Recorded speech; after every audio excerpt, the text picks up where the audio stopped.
मोर पड़ल बा नजर देवरा के जब से गड़ल बा।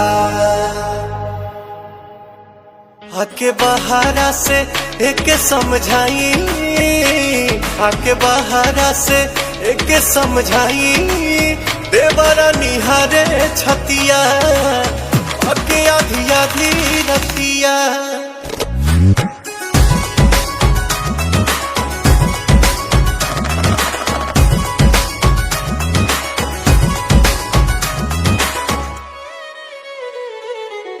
हमारे भइल बा अब दीवाना, लागता कि लूट ली सौसे खजाना।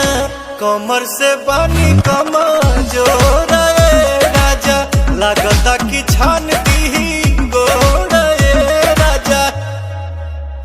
हमरा दर्द के चलता दवाई, हमरा दर्द के चलता दवाई।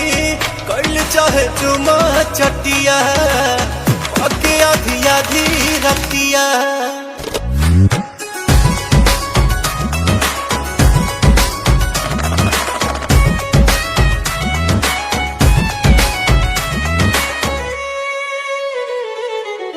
जेने तेने झुके करे अपने ही मन के, कहानी की हई हम तो पियवा पवन के।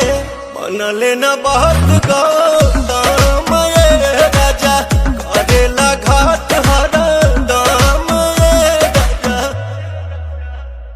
प्रियांशु करी कौन उपाय, प्रियांशु करी कौन उपाय। कति सारा इज्जत मटिया पाके आधी आधी रतिया।